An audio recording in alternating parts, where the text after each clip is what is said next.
What's up, everyone? Aaron Nagler here for PackersNews.com, live on Facebook late in the day, into the early evening of Monday, after the Packers dropped the 31-24 contest down in Carolina to the Panthers to put their mark at 7-7 on the year. Mike McCarthy just got done talking, and while he would not come out and say it directly, it's pretty clear that if the Packers are eliminated from playoff contention tonight when the Atlanta Falcons take on the Tampa Bay Buccaneers, the Packers will be shutting down Aaron Rodgers for the last two games of the season. Like I said, McCarthy wouldn't come right out and say it, but reading between the lines, that's pretty clear. Eli, that's kind of what I'm talking about. Yes, they have re-signed Callahan, although our Tom Silverstein did report that the plan all along was to bring Callahan back. And apparently there were two other teams interested in signing Callahan, but because of all the time he has invested in Green Bay, he chose to come back. But you have to think that's a big part of it, yes. We need Rodgers to beat the Vikings. We dislike them. Well, Jason, that's all well and good, but if the Packers are eliminated tonight, what has to happen is the Falcons have to beat the Buccaneers, which is most likely going to happen. And when it does, the Packers' postseason possibilities will come to a close. What do you think of the suspension handed down today? Yeah, Thomas Davis was suspended for 2 games by the league, which would be the final 2 games of the season. Obviously, Davis will appeal. The precedent here would be what happened earlier this year to Davante Adams when Danny Trevathan was suspended for 2 games and then had his suspension reduced to 1 game upon appeal. Now, Trevathan was a multiple-time offender, much like Davis. I think Davis actually has a little bit of a longer record, so it'll be interesting to see if his suspension is reduced as well. And Aaron Nagler can start to plan his girl's birthday. Well, my wife is way ahead of me on that one, but my 9-year-old and my wife are definitely cheering for the Falcons tonight. There's no doubt about that. Is Rodgers simply a savage meme lord? That's well said, Jamie. I like to see the QB split the halves. Well, if they're out of playoff contention, you won't see anything from Rodgers. You'll see Rodgers in street clothes, most likely. Matthew, has Dom Capers been fired yet? And Dusty follows it up with, is Dom Capers still employed today? Well, you guys know that Mike McCarthy's not going to fire him in the season. That's just not how Mike works. But I will say, for the first time in a long time, I really sense that there's a good chance that McCarthy may pull the trigger this offseason. Now, complicating that, and we've talked about it here before, is the fact that McCarthy is entering the final year of his contract next season.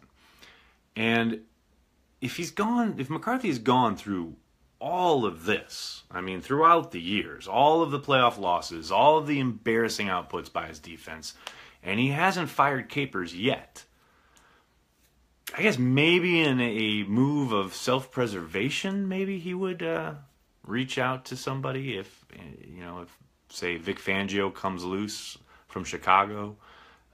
Maybe in that kind of scenario, a guy he respects and has been really effective, maybe he makes a move, but that's a big jump to make in the final year of your contract if you don't know, what's coming next.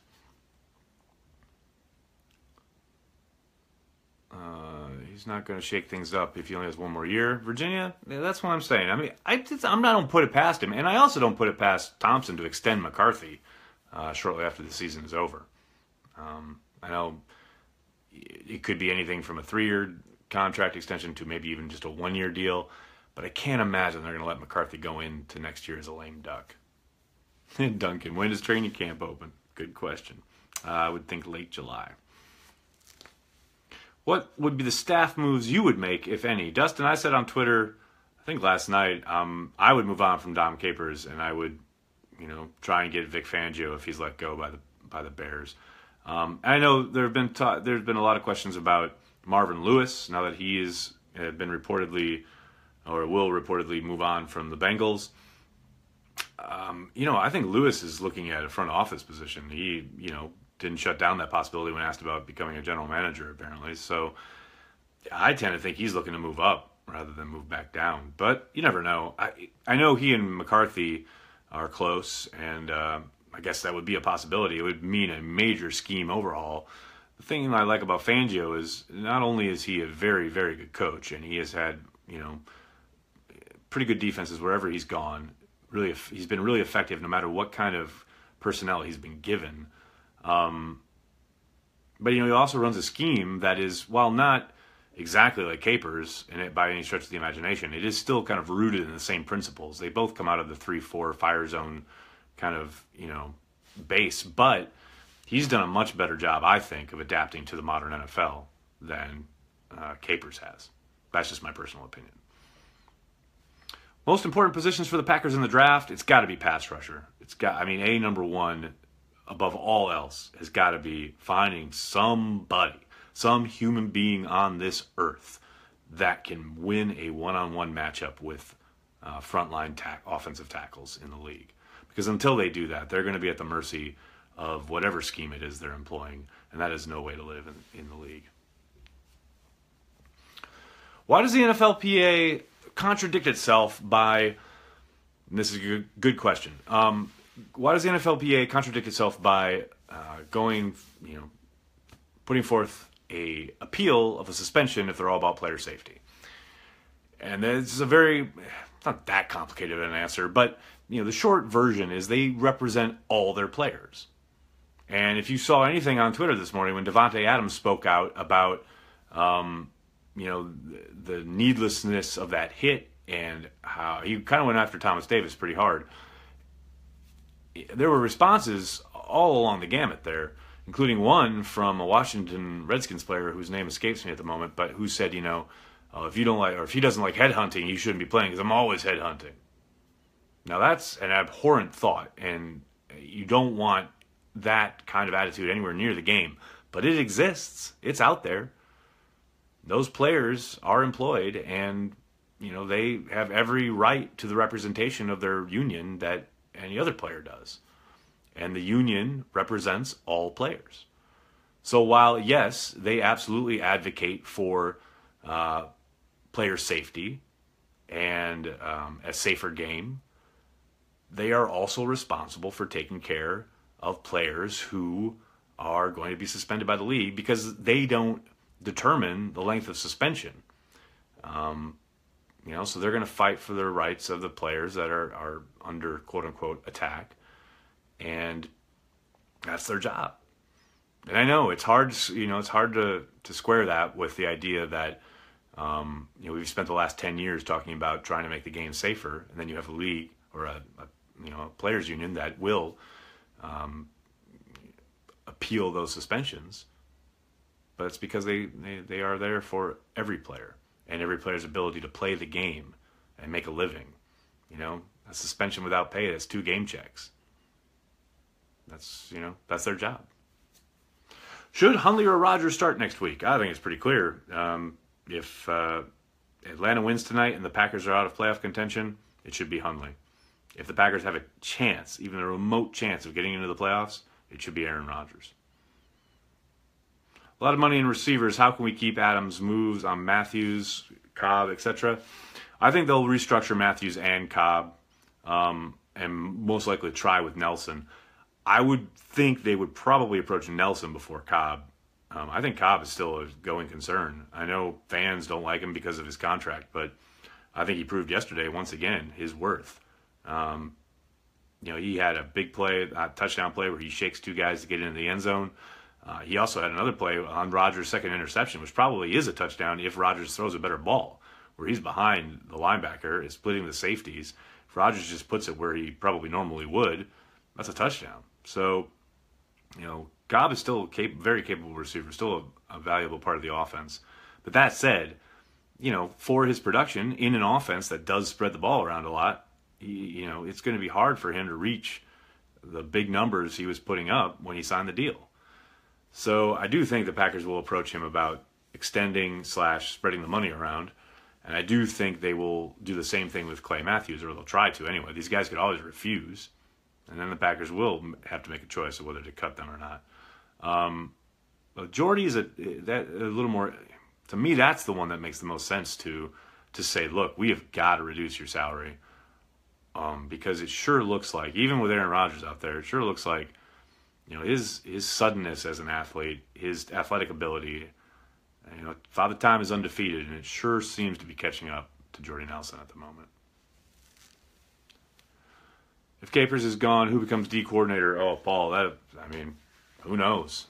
That will be a big search if that happens, and you can bet McCarthy will take a good long while looking at a bunch of different candidates to try and fill the shoes. I mean, I wouldn't discount a possibility of promoting from within. Maybe a Joe Witt Jr., maybe a Darren Perry. Although I doubt that. Maybe a Winston Moss, so I think that's a bit of a long shot. But he'll cast a wide net. There's no doubt about it. Is it rust or injury to Rodgers' arm? Good question, Austin. I asked Aaron after the game when he mentioned not being able to put the ball where he wanted it sometimes and how he was off on some of his throws. I asked him if he felt anything, if how the arm was feeling, and he swears blind it's fine. He said it wasn't hurting, it wasn't hindering him in any way. I think it was mostly rust. Now it may be a case of it's a bit of both. It may be rust and the fact that he is back very early. As Pete Doherty wrote a couple days ago, it's the first time that we can find in NFL history that a quarterback has had surgery on his throwing arm and come back in the same season.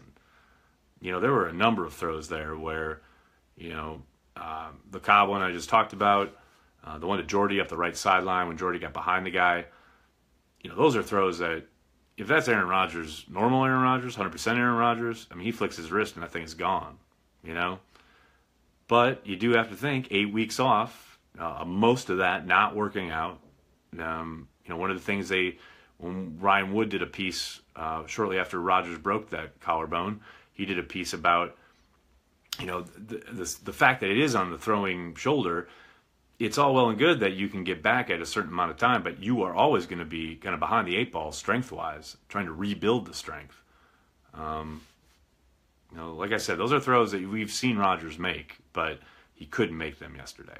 And you have to think he probably needs this offseason to heal up, get his strength back, and then he'll be back to, flicking his wrist and throwing it 75 yards or whatever. Major highlight out of all of this is the performance of our young running backs. I would absolutely agree with that assessment. McCarthy talked about it a little while ago, saying, they're young, but they've both shown that they can play. And it's an exciting prospect to have the offseason to look at the tape and look at what they do well and how to best utilize them. You got to think the Packers are sitting pretty as far as their offensive attack heading into 2018, provided they get some key parts back. Corey Linsley set to be a free agent, as is Jari Evans. So that's a big chunk of your offensive line right there that you got to take care of. But yeah, I think that the running back combo is going to be pretty lethal going forward, especially when you throw in Ty Montgomery and his abilities. What positions do we draft next year? Jared, I said a little while ago, pass rush. They have got to find a pass rusher. It is got to be the number one priority this offseason. I think they look at tight end. I don't think there's any doubt there. And, I think they got to find another corner. Maybe they, hit free agency. I doubt it if Ted Thompson is still the one making the calls. But to me, those are the places they need to look. Shouldn't we raid Minnesota's quarterback depth chart? Ooh, Scott, nice question. That would be a bit of a turnabout, right? They're always signing old Packers. I guess it's a possibility. But I tend to think they'll go into next year with Rodgers as their number one and Hundley as their number two. I mean, they just spent 8 weeks playing Hundley and having him develop and turning him into a halfway decent starting quarterback in their offense. I wouldn't go out and sign someone now. I mean, if they were going to do that, they should have done it last year. But now that they've actually gone through the growing pains of watching Hundley, essentially while he's developing, pretty much throw away a shot at the playoffs, make that pay off at least somewhat and have him as your backup next year at a really super cheap rate. This is last year of his rookie deal. Let's see. Should have never let Jared Cook walk. Yeah, Michael, you're preaching there. I mean, I think it's pretty clear that, they played themselves there, to quote DJ Khaled. You think Packers start Joe Callahan? No. No, I do not. I mean, maybe. I mean, crazier things have happened in this world, but I would be very surprised. Do we need to be worried about Rodgers opting out of his contract? No, Kim, he cannot. I know that was a big headline a couple weeks ago because Colin Cowherd made it one in his ignorance, but there is no opt-out clause. This isn't the NBA. The Packers have him locked up for 2 more years, and way prior to any of that coming to fruition, they will sign him to a monster contract extension this offseason, and he'll be the highest paid player in the league, in the history of the league, until the next franchise quarterback gets paid. But that will happen. Richard Rodgers better than Cook. Whoo, man. Oh, it's 5 o'clock somewhere, right? I think Richard Rodgers has played well. But he's not the dynamic presence that Cook is down the field, and that's what opened up the entire offense for them last year when they went on that, run the table 8-game stretch. I like Richard Rodgers as a player. I've actually gotten hate mail in my inbox because I defend Rodgers as a player, but he's not as good as Jared Cook. I'm sorry. Trade wide receiver for cornerback or try to move up the draft board? It's interesting. I don't think any of the Packers wide receivers are tradable at this point because of their salaries, and they've got to re-sign Adams. So I don't think the depth there is as maybe deep as maybe you're thinking. I think at corner they'll draft at that position because they like to. That is provided that Dom is still the coordinator, which isn't a 100% guarantee. But I tend to think if Thompson's the one making the calls, they'll stick to the draft there. Will we draft a receiving tight end, or is there someone to pick up? Well, I know Jimmy Graham's the big name in free agency this offseason, but I would be very surprised if the Packers dip their toe into those waters again. I tend to think they'll look at the draft, although it's funny because they've had the opportunity to draft some really good tight ends in the last couple of years and that they've passed on for, I guess, obvious reasons because they needed help elsewhere. But the tight end position is going to need an overhaul. I mean, after the Bennett fiasco, you've got Richard Rodgers going into his last year. There's a good chance that, when free agency strikes, Kendricks may be the only guy at the position for a little bit until they bolster that spot. What if the Packers still make the playoffs? Well, then I will be back here in 3 weeks talking about miracles. Put Ted Thompson in a retirement home. Mike, here's something I think you guys will find interesting. Speaking of Ted Thompson and retirement homes, and this is something I talked to someone who works at 1265 Lombardi on the football side. I won't say who, I won't say what position, where, etc. But I did find this interesting because I was asking the questions earlier this year about Ted Thompson. Because remember, last offseason, there was a lot of smoke and a lot of headline talk about the reports that, Thompson was going to cede authority and step into a regional scouting role, or, they were going to move to Elliott Wolf, but Thompson was still going to be around in some kind of, lesser role, etc., blah, blah, blah. And then all that kind of came and went and died away, blah, blah, blah. But I was asking a source about this, and they looked at me and said, do you think Ted is ever going to leave here of his own volition? They literally go to his house if, like a light bulb breaks or something happens. Like, they go to his house and they fix it for him. They do his laundry for him. Everything's done for him. Like, he's, taken care of. Like, he literally only has to sit there, watch tape, go on the road and scout, which he loves to do, not do any media, because we don't talk to him after that last week in training camp until the combine, so he doesn't have to deal with us for months. He's got his dream job in his dream position, and everything's taken care of for him. Everything. So why would he ever leave?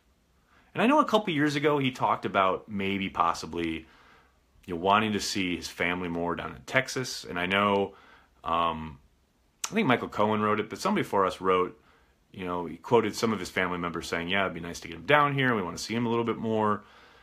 And so that kind of but that was a couple years ago. And I thought, okay, that'll come to a head and then he'll step aside and he'll go kind of ride off into the sunset down into Texas. But that hasn't happened. And I don't think anybody in the building thinks it's going to happen anytime soon until his contract is up, which is 2 drafts away. So I guess what I'm trying to say is just get used to Ted for a little while longer.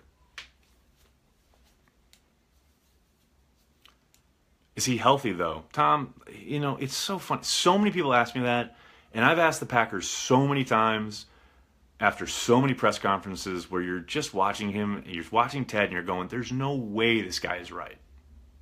Right? There's no way something's up. But I'm always told he's totally healthy. That's just Ted.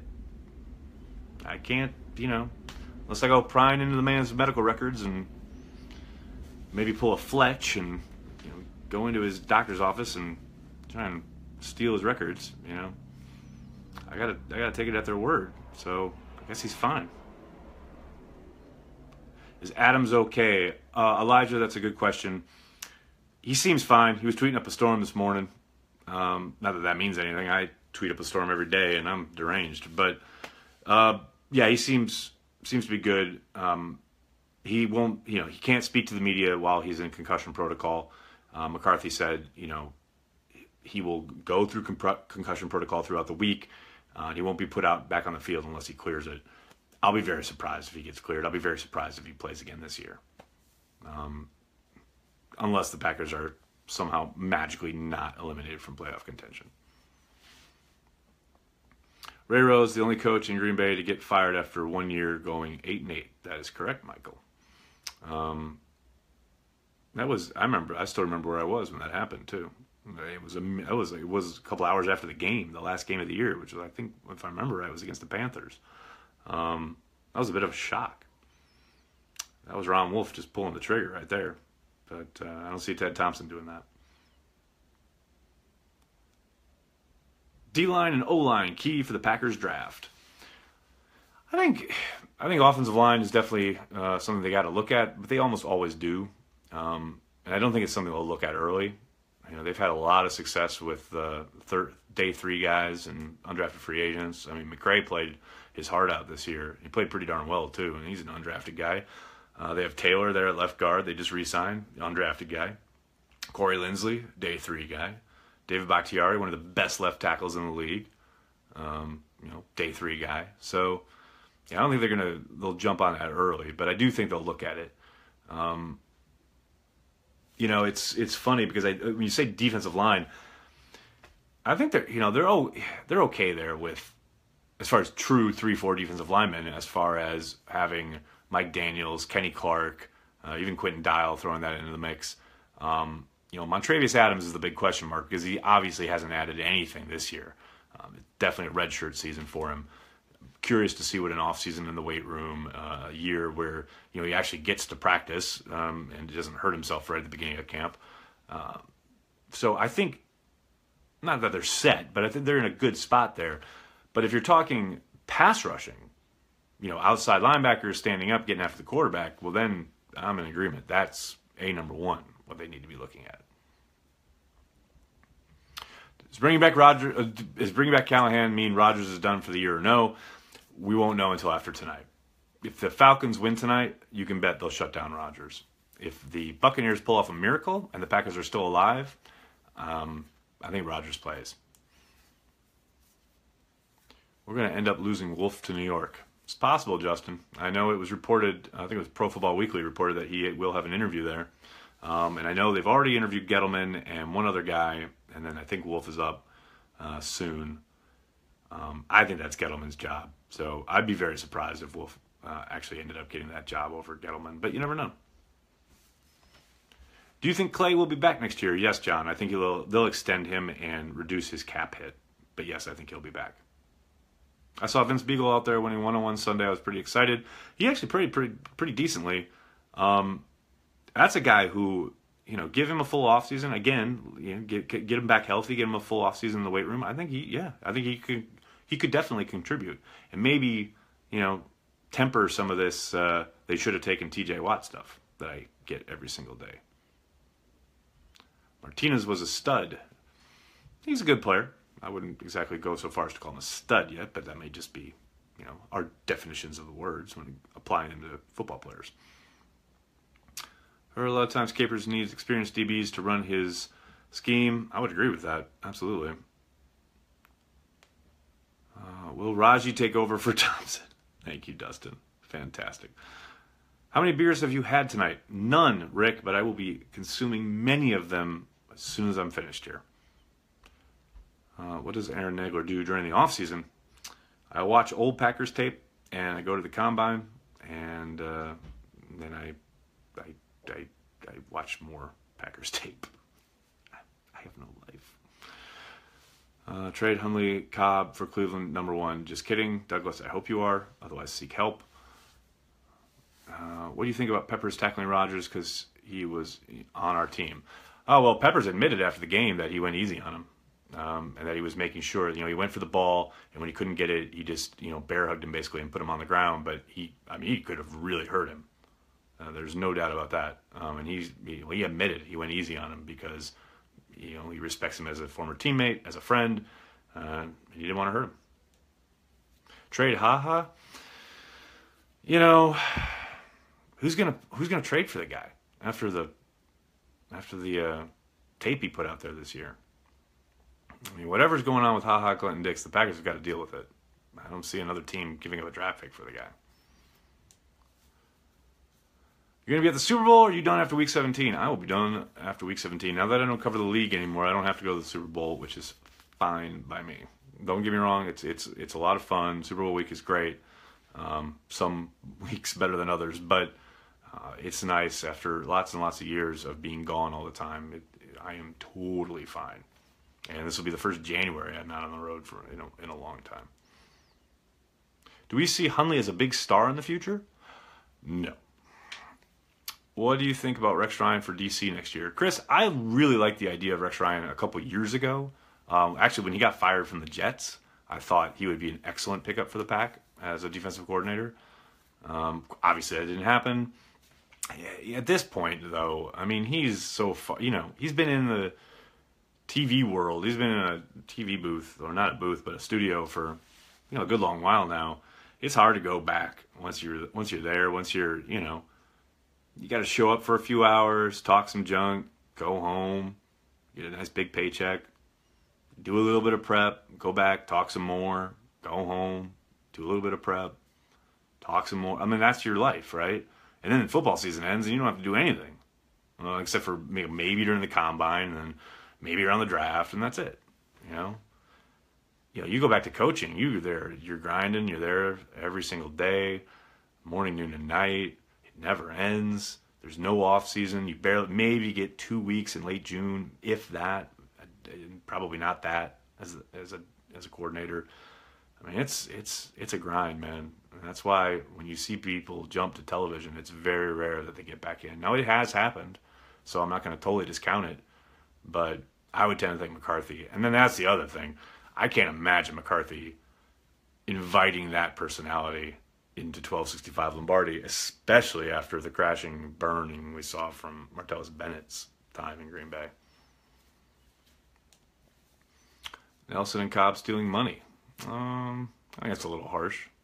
I think Nelson is most effective when Rodgers is healthy, and we've seen that hasn't been the case for 8 weeks. And I think Cobb is crazy effective when he's given opportunities. We saw that yesterday. But it's all about production. That's understandable. And Cobb's output is definitely not meeting, what his salary is. And that's why I think they will try to extend him and kind of reduce his cap hit.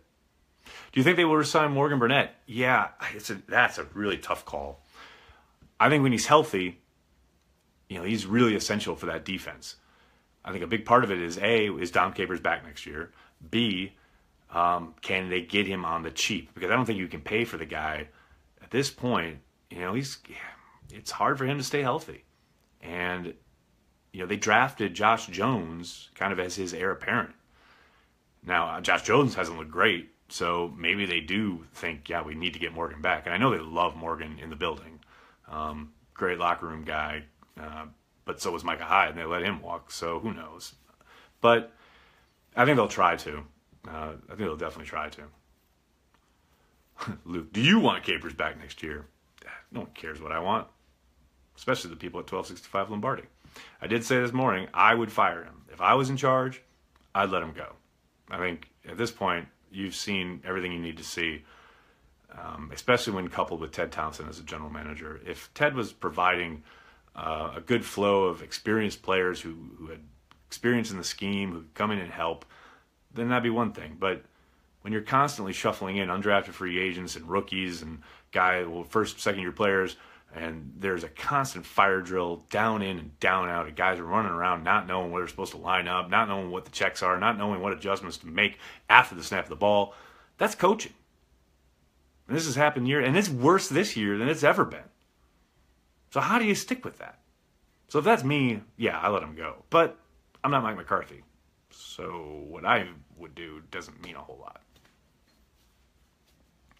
Do the Packers want to play spoiler the next 2 weeks regardless? Sean, I can guarantee you this. There are a lot of Packers players, and I mean a lot of Packers players, who want to stick this next game down the Vikings' throat.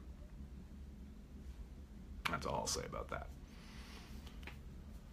NFL going to figure out what a catch is this offseason? No chance in hell, Craig. In fact, I'll bet what they do is they go and they try to lawyer up the language some more and make it even worse.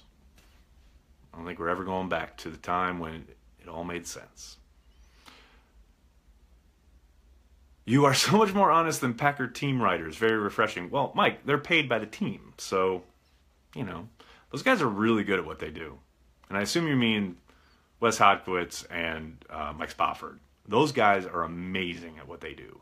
Their job is so hard, I can't even begin to tell you.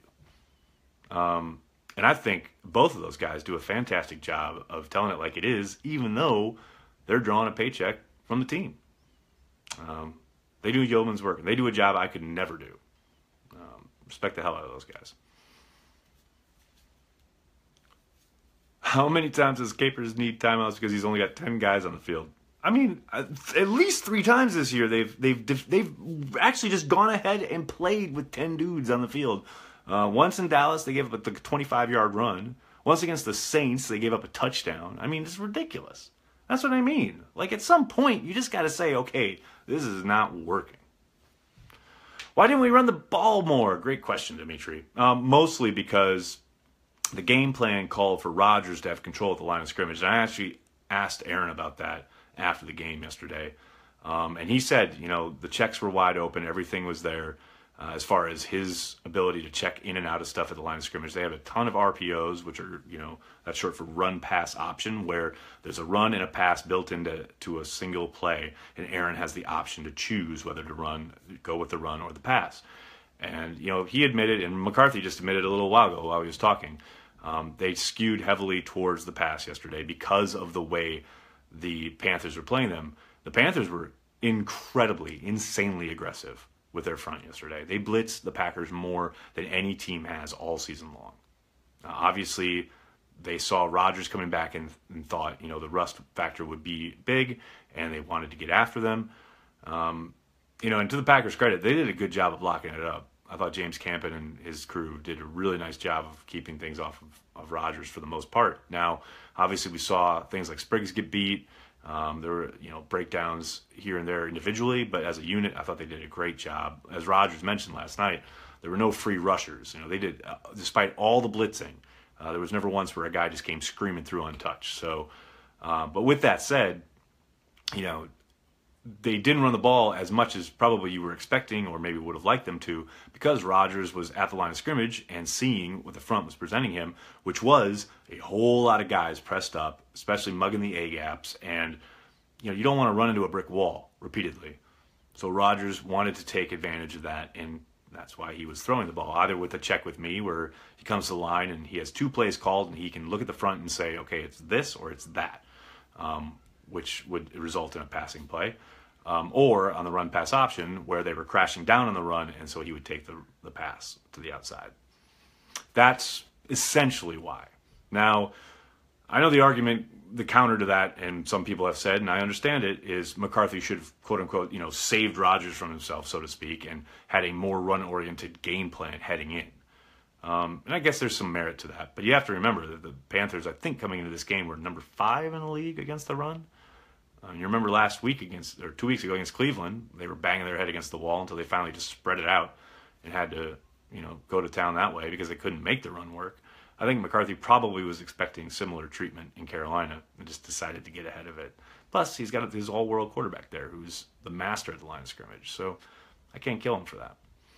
All right, everybody, that's a long-winded explanation of why they didn't run as much yesterday as you were probably expecting, and it's time for me to go. So I thank you so much for coming in, talking to me, leaving your comments. I'm sorry if I didn't get to your question. I can't believe how many people are here. It's like 300 people on a Monday night. It's amazing.